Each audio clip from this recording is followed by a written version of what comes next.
sa ya sani shi shaida ne, ba yadda za a yi zaɓe za a yi free and fair.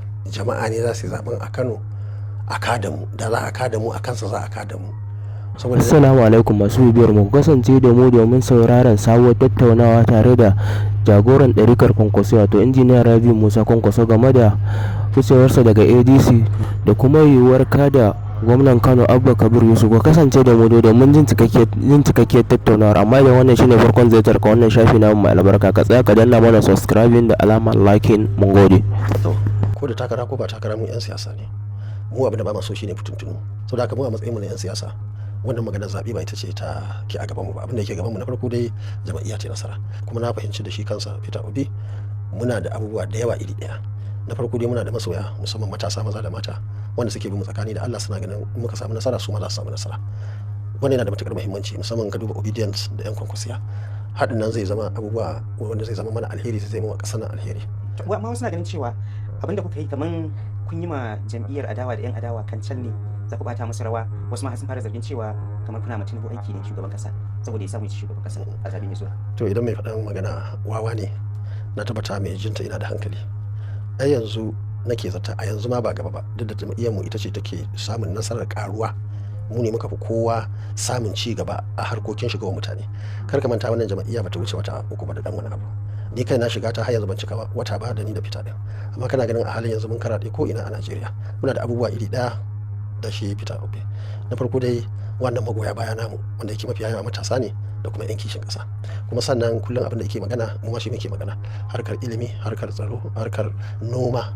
Yanzu kaga noma, wannan gwamnati ta nakasa shi, mafi yawan mutane ba sa ma maganar noma, bana ba za su yi ba. Sai wanda kaga yana noma, sai dai wanda ba shi da wani harka ila yayi dan ya ci da iyalinsa, komai arhasa komai tsadarsa. An kai matsayin yanzu buhun taki zai sai maka buhun masara uku.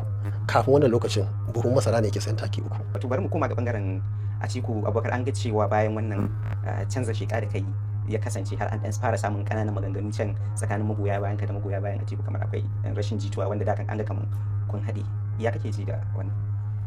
Ita siyasa ai ba ta rasa cece kuce, tunda na san kowa ya san ba zan je da magoya baya ku je ku soke Atiku ba, kuma ni ba na so kasa, ba na zaton shi kansa mai girma wazirin Adama zai tara mutanensa ya ce su je su tsokane yaran mu da sauransu.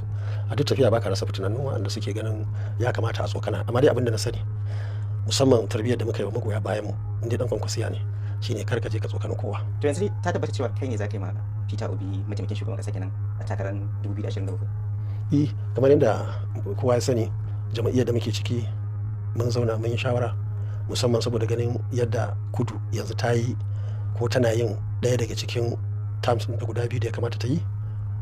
Muka yi shawara shine a sa a kai ta kudu, kuma mu samu wanda iyadda ya yi shekara 4. Kaga an zero, an gama kenan confusion, an tabbatar da cewar daga nan dama zai dawo arewa. In Allah ya sa muka gama lafiya, sannan kuma sai ta koma kudu. Ni na san tabbatar maka da cewar ba da zan shiga cikin gayyar soɓe wanda zaka je ka shiga ana cutar jama'a, wannan ba tsari na bane. Saboda haka tunda kuma arewa tare muke da su ma suka yadda mu zo mu haɗu da su mu yi wannan aiki mu ci ƙasa. Saboda haka kai ne mataimaki? Ni ne mataimaki. Ai sannan ma muka kaddamar da ita takarar shi Peter din, ai a take ya faɗi ko muka je muka gaisa aka tabbatar haka ake tafiya yanzu. Wasu na sake dawo da maganar da kai ga bayan zaben 2023 ne cewa mataimaki safaya ne, kuma gashi za ka yi ma Peter Obi mataimaki. Wannan abubuwa an tattauna, kuma ko da aka kaddamar da shi in ka je ka dauko ka ji abin da ya faɗa a fili shi da kansa, cewar ba zai ban mu haka shi kenan mutum ina gararan ba, za a samu ayyuka, zai bada wannan dama, kuma dama haka ya kamata. Duk wanda ka ga yana gwamna ko yana shugaban kasa ya bar mataimakinsa ba aiki, to bai gane ba ne. A dukkanin waɗannan ofisoshi akwai ayyuka masu yawan gaske. Saboda haka wani yana ɗaya daga cikin yarjejeniya da aka yi da shi, na tabbatar da cewa kowa ya samu tsarin da zai yi.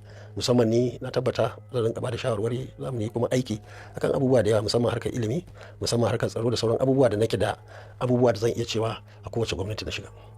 Akwai alƙawari cewa zai yi shekara 4, za a yi shekara 4 a kudu. Ka gamsu cewa bayan shekara 4 Peter Obi zai sauka mulki da warewa? To ni na ganin matsayinsa na dattijo, kuma matsayinsa wanda ya zo ya gaya wa duniya, ba waya ɗaki muka yi ni da shi aka yi kunkume ba, ya zo ya faɗa. Ana ganin ba zai zama dattijo wani guri ba, zai zama dattijo na kirki wanda yake zai rike kalmarsa. Kuma ai siyasa ake yi, kuma kudin nan tana nan, arewa nan tana nan, kowa yana ji. Kana ganin kamar misali abubuwan da ya yi a baya duk ai ba abin da iban da alheri duk irin sharrin da ake yi da ake cewa shine ya ce zai wa yan arewa lamba za a ba su kaza za a ba su kaza. Duk mai hankali tun a lokacin ka dauko duk wanda ya faɗa tun da lokaci ne yanzu na YouTube da sauran za ka dauko maganganun mutane ba mai hankali da yake faɗa bai ce da ni a ciki ba, kuma haka ne ni din ne ai, kuma ni ne na je na shiga kuma na zo na sanar cewar ba Peter Obi bane ba ma a Anambra bane, wannan episode da ya faru a Imo State ne. Shin wannan takara ko dai gwada zurfin ruwa kake yi gabanin zaben 2031? To duk wanda ya sani a ya san ni ba na cikin harkokin wasa ko NNPP din ma ana shiga ne tsakani da Allah da nufin cewa za mu iya cin zabe. Makiya ne da abokan hamayya sai su ce wai ko za ka raba ƙuri'a wai to wake raba ƙuri'a wani shi da ya shiga can ni na ce na raba ƙuri'a ta. To idan muka koma Kano yanzu duk irin tafiyar da aka shawo tsakaninka da Abba za ka yaƙe shi kenan a 2027? Ani ba na yaƙa kuwa ni dai na nake tare muka taho da shi muka sa shi a gaba misali shekara ta 2019 ya ci zaɓe azzalumai na Kano da azzalumai na ƙasar da aka kwace ya ɗauka ya tafi cikin kuma waɗanda muka kayar waɗansu suna cewa saboda ina sa rai za a kwace a bashi domin shi kansa ya sani shi shaida ne ba yadda za a yi zaɓe za a yi free and fair jama'a ne za su yi zaɓen a Kano a kada mu da za a kada mu a kansa za a kada mu saboda idan muka zaɓo shi mun zaɓo shi dan shine yafi wani seniority ko yafi wani girma ko yafi wani kasaita ko yafi mun ɗauko shi ne ma dan mu gwada ita kwankwasiyar mu gani yanzu abin da ya faru yanzu ka yadda shi kenan. ai ba yadda shi ne ba ani ina son sa ai ba ni nace tafi ba ai ba ku rasa muka yi ba idan yau yanzu ya roke gafara yace ya dawo za ka karba ba? Gandu da sauran ana rigima da shi a gandu da an yi rigima da shi ba ɗaya ba ba biyu ba uku ba ya kalubalance ni kashe shekarar 2007 ma ina SA ina a Ministry of Defense a defense din ake mitin yadda za a kada ni mun tafi mun je mun yi takara da su saboda ni ban taɓa ɗaukar kaina a matsayin shugaba mai nuna da baki ko wani abu ba ni ma a siyasa har yanzu a cikin trench nake a cikin tsari nake a fili nake field kenan ba wai a ɗaki nake zama a wanda ake cewa armchair politician ni ba shi bane ko ake Abuja politician saboda haka duk wani ba abba kadai ba duk wanda ya zo ni ba Allah bane ai kullun hakuri shine kuma duk abin da zaka yi ka samu zuciya mai girma saboda mutane kar ka ɗauka kowa sai ya zama ka sai ya yi tunani irin naka a'a kowa da irin tunaninsa kowa da shekararsa